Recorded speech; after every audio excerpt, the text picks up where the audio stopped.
ये सूरज की जो रोशनी है ये हमारे लिए बहुत बड़ी नेमत है। पूरा दिन हमें सूरज चमकता रहे तो बहुत सारे काम आसान हो जाते हैं। कितनी एनर्जी की बचत होने के साथ साथ सेहत पर किस कदर मस्बत उसके जो है वो असरात मुरतब होते हैं। विटामिन डी जो है वो मेरा एक मुल्क में जाना हुआ तो बताया गया कि यहाँ के लोगों में एक बहुत बड़ी बीमारी विटामिन डी नहीं है इनके पास।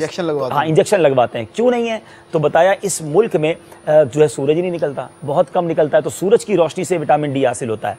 अच्छा, एक मुल्क में अभी जैसे ऑस्ट्रेलिया में था, मुझे बताया कि ये ओजोन की जो लेयर है ये ऑस्ट्रेलिया के अंदर जाके कट हो जाती है। यानी जो ये ओजोन का दायरा है, Australia end of the world है, तो वहाँ की जो सूरज की गर्मी है वो खतरनाक तरीन गर्मी है। यानी वहां अगर वो डायरेक्ट समझ ले लेजर की तरह उसके ऊपर गिरेगी और उसकी स्किन को बहुत ज्यादा वो केयर करते हैं, क्रीमें लगाते रहते हैं, जाते नहीं है धूप में, धूप पड़ जाए तो परेशान हो जाते हैं।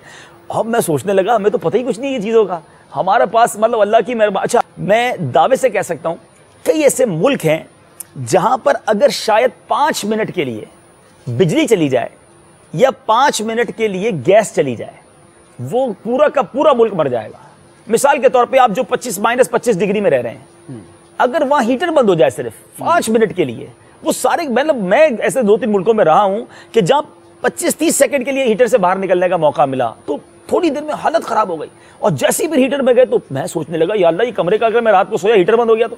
यानी वो कनेक्टिव है इन तमाम टेक्नोलॉजीज से। अगर वहां ये टेक्नोलॉजीज थोड़ी देर के लिए खत्म हो जाए, अब मैं सोचूं कि अगर वहां लाइट जाती होती, वहां ये सब चीजें ना होती, हमारे वतन में पूरा दिन लाइट ना हो, चाहे सर्दी है चाहे गर्मी, हम जिंदा तो रह सकते हैं ना। ठीक है, तकलीफ होती है, ये बहुत बड़ी नेमत है।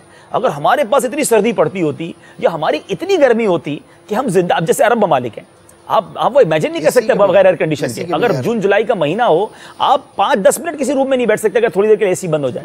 तो ये अल्लाह की, ठीक है, मगर हमें अल्लाह ताला ने, अब हम उस तरह टेक्नोलॉजी वाइज तरक्की नहीं कर सके अभी तक केवल लाइट वगैरह के मामलात में। तो ये मौसम का कितना बड़ा सपोर्ट है कि हम पूरा दिन बगैर एसी के, बगैर पंखे के, बगैर लाइट के भी गुजारा कर सकते हैं। तो मेरे मीठे इस्लामी भाइयों, मौसम ऐसे ऐसे दुनिया में मौजूद हैं कि आप इमेजिन नहीं कर सकते। कि मुझे अच्छी तरह याद है कि मैं एक मुल्क में गया तो वो बारिश होने लगी, मुझे बड़ा अच्छा लगा। तो मैंने कहा यार थोड़ा सा चले हाथ वगैरह गीले करते हैं। तो कह रहे भाई यार सारा पूरा साल ही बारिश होती है, क्या करेंगे भाई। उनको बारिश से एक तरह से बादल ना नफरत हो गई है।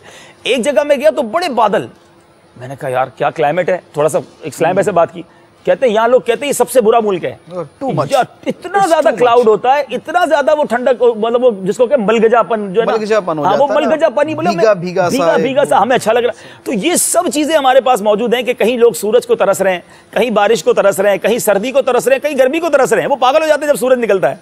अल्लाह ताला ने हमें एक ही मुल्क में सारे मौसम दिए। और बहुत खूबसूरत बात यह है कि दुनिया के कोई ऐसे मुल्क शायद ही हो कि जहां समुंदर भी हो। 47 कंट्रीज ऐसी हैं दुनिया में जहां समुंदर ही नहीं है। दुनिया में 17 मुल्क ऐसे हैं जहां नहर ही नहीं है। अल्हम्दुलिल्लाह हमारे पास नहरी निज़ाम वर्ल्ड नंबर 1 है। समुंदर हमारे पास मौजूद है, बर्फीले पहाड़ भी हैं तो रेगिस्तान भी हैं, गर्म इलाके भी हैं तो सर्द इलाके भी हैं, पहाड़ भी हैं तो खेत भी हैं। अल्हम्दुलिल्लाह एक ही मुल्क में अल्लाह ताला ने ऐसे ऐसे मौसम। और फिर ये मुफ्ती साहब आप भी मेरी बात को ज़रूर अटेस्ट करेंगे, आपने भी दुनिया में सफ़र किया, फलों की दुकान पर जाएं, खूबसूरत फल, यानी ऐसा फल देखें कि देखा ही नहीं होगा, अरे यार इतना लाल सेब, इतना बड़ा केला, और जब उसको खाएं बंदा बोले यार वो टेस्ट किधर गया। और पाकिस्तान का केला बोले उस केले से क्वार्टर होता है, लेकिन जब केला खाएं तो पता चलता है वाकई केला है। आम माशाल्लाह वर्ल्ड बेस्ट मैंगो जो है वो हमारे पास है, वर्ल्ड बेस्ट कीनू, और सबसे ज्यादा कीनू जो पता नहीं कितने लाख एकड़ बता रहे हैं जो कीनू की फसल का उगाई जा रही है, गुलजार तैयबा सरगो था। तो वर्ल्ड बेस्ट कीनू पाकिस्तान में होता है। फिर गंदुम हम दुनिया भर में एक्सपोर्ट करते हैं अपनी जो है वो चीजें कंप्लीट करने के बाद। 5वें नंबर पर हम दुनिया में शुगर केन, गन्ना हम पैदा कर रहे हैं। यानी इतनी सारी चीजें, पॉपुलेशन के लिहाज से देख लें दुनिया का 7वां मुल्क है, 20 करोड़ लोग। मैं अभी ऑस्ट्रेलिया, मुफ्ती साहब, पाकिस्तान से 10 गुना बड़ा मुल्क है और उसकी आबादी 2.5 करोड़ है। यानी हमारे कराची जितना आबादी जो पूरे ऑस्ट्रेलिया में, और इतना बड़ा ऑस्ट्रेलिया है कि 6 घंटे में जहाज चलता है उसके अंदर। मैं बोलूं अल्लाह ताला ने हमें कितने लोग दिए, 20, देखिए खानदान है ना हमारा, इतना 20 करोड़ पाकिस्तानी तो यहाँ है। मैं समझता हूँ 5-10 करोड़ तो बाहर होंगे, अगर मिला ले तो कितने सारे पाकिस्तानी माशाल्लाह। तो ये बड़ी बात है कि 240-45 मुल्क बताए जाते हैं, 6वां-7वां नंबर हमारा आ जाता है पॉपुलेशन के लिहाज से। अच्छा, मुल्क कितना बड़ा, अल्हम्दुलिल्लाह बेशक ऑस्ट्रेलिया बड़ा है, लेकिन अगर कंपैरेटिवली करें तो रकबे के लिहाज से भी हमारा मुल्क बहुत ऊपर आता है।